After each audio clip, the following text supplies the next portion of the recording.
Hello, my name is Mike Kreider and I'm principal at Southwestern Randolph Middle School.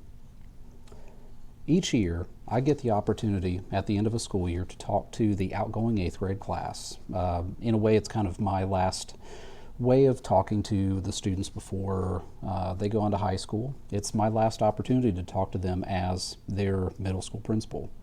And I take a lot of pride in it, and I try to make a little speech, if you will, more just closing comments that I try to cater to each particular class. And I can honestly say that I have not thought about comments as much with any other class as I have with this class. So I will read this speech when we have our year-end assembly next Tuesday, June 1st. However, I also wanted to record it because I know that we have students that will be participating remotely. Some students and parents won't be able to make it to the assembly for various reasons. And I wasn't sure what type of opportunity I would have to record it. And I wanted to make sure that it got to all of my students and not just ones that are able to attend. So I do have it on paper. I am going to read it to the best of my ability. But every speech that I make for 8th grade classes is unique to that class. And it's the comments or the things or thoughts that I wanted to say to that class as they leave middle school. So this is your speech, and it's entitled Of Mice and Men. When I entered college in the fall of 1999, which is 22 years ago, so you don't have to strain too hard, I entered with the intent to major in broadcast journalism. I chose this major because I wanted to be on ESPN as a sports broadcaster, and I was the go-to senior to do announcements over the intercom during my senior year of high school. People in my circle praised me for how clear I sounded, both over an intercom as well as during a recording. It made sense, and I had several valid reasons for choosing this major. So there I was, sitting in my first communications class my freshman year of college, and I was surrounded by people my age I had never met nor talked to before. All of us were freshmen, well, except for the senior in the back row on his fourth major. He was like 24. Still, just about all of us were as nervous as we could be, because every high school graduate has someone looking over their shoulder saying things like, "You know how many freshmen drop out before their first year is over?" Or even parents like mine, whom I love dearly, who told me repeatedly, we'll help you pay for college one time. You're on your own after that." I knew that it wasn't high school anymore, and no one in college really cared how high school panned out for me. All they knew was that I was a warm body with a decent ACT score, and I had paid tuition to come to their institution. The rest was up to me. That created a sense of pressure for me that forced me to grow up rather quickly. 2 months into college, I realized a couple of things about the major I had chosen. Number one, it was kind of boring. Number two, it didn't pay much unless your family knew a lot of people and had wide sweeping connections. Number three, my family didn't know anybody at ESPN. Matter of fact, they didn't really know anybody outside of my family members. So this created a dilemma for me, and you have to understand something about the way I think. I will not say that anything on its surface is impossible. Well, outside of me ever growing hair again. But I stake a lot of what I think, say, and do based on probable outcomes.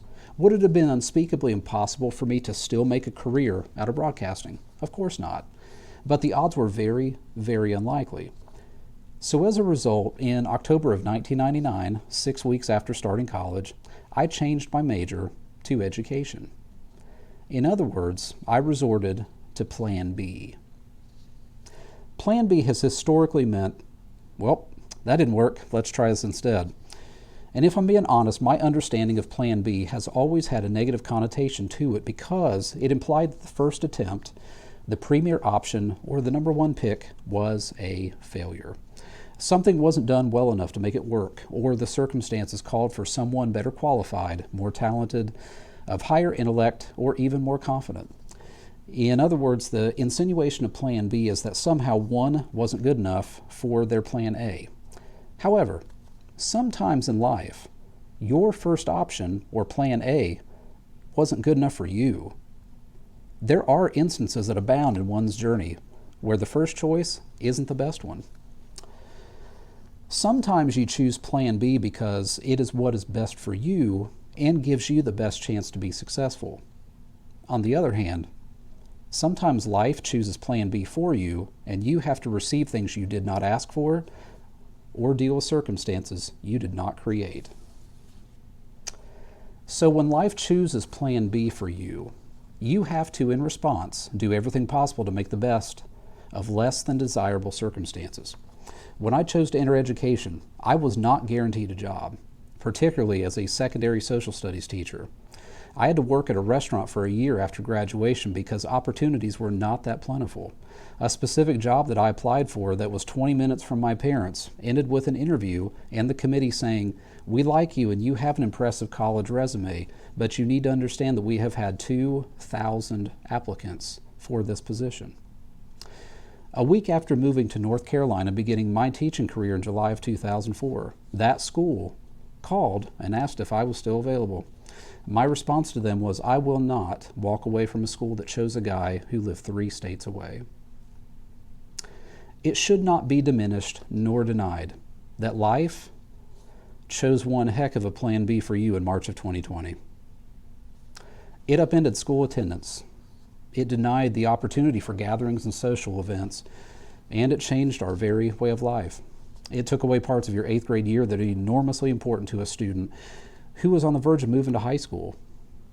It created social anxiety issues for many people on a level that were unimaginable. Let's also not forget that it brought a pandemic that has claimed the lives of more than 575,000 Americans. I would venture to say that just about everyone who is listening to my rambling thoughts have been affected directly or indirectly by COVID-19 and its aftermath. Have you ever heard the famous line, "The best laid plans of mice and men often go astray"?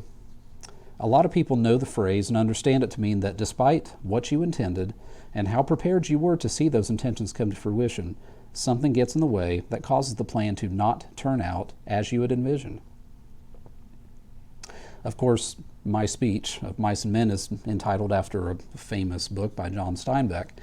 But that line, that paraphrase, actually comes from a Scottish poem written by Robert Burns called To a Mouse. The poem is an apology from a farmer to a mouse because the farmer, while plowing his field, inadvertently destroyed the nest the mouse had worked so hard to create. The farmer didn't mean to wreak havoc on the mouse's life. He was just plowing his field. But he felt guilt because it happened. And it's not a literal story, but it's a poem about misfortune. You should by now see the glaring comparison between yourself and the mouse. But while there are few guarantees in life, I can promise you with full confidence that life will not apologize to you. So I'm going to issue you an apology at this point. Not because I owe you one, but because I empathize with you. I'm sorry that your 8th grade year was marred by COVID-19. I'm sorry we had to do school the way that we did, the way that we were forced to, for as long as we were forced to. But I hope that you know that we did everything we could to the fullest extent that was lawfully allowed to give you some semblance of in-person learning and give you chances for interaction with your friends and classmates. I'm proud of our school system, the Randolph County School System, for being one of the few districts in North Carolina to operate under our Plan B attendance at the middle school and high school level since the first day of school, August 17, 2020. I'm proud of our teachers and staff for doing things we could not have imagined doing just 15 months ago. I'm also proud of you because you could have thrown the year away and not tried at all. For many of you, there were difficult moments. I know that, and I recognize that. But when faced with the problem, you gave an effort. So all of us here did something together. We made the best of some less than desirable circumstances. You see, when you choose an alternate path in life and you stick with what you chose to do and are committed to it, it's rewarding. It creates a sense of fulfillment within you that all human beings deserve to feel. But when you navigate the difficult circumstances that life can throw at you, it creates resilience and determination. Many of you probably could not wait for this school year to be over. Regardless, your middle school years will end at 12:55 p.m. on Wednesday, June 2nd. You may not have covered every curriculum standard that you should have been exposed to in the last 3 years, but I imagine you have learned a lot about life during that time. I'm not going to give you a bunch of tips on how to succeed, but I will say one thing. You will not always, be given the opportunity to choose what happens to you in life, but you will always have control over how you react to those events, even if you're forced to be in Plan B. I sincerely hope that when you are adults, you can look back at your final year in middle school and say, my best laid plans were ruined, and it resulted in better plans. I will close with the same line I've told every 8th grade class on their final day since I arrived 7 years ago.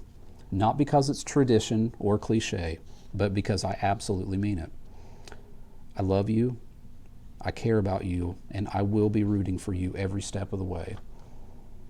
Wherever you go and whatever you do, you will always be my students. Thank you, and best of luck.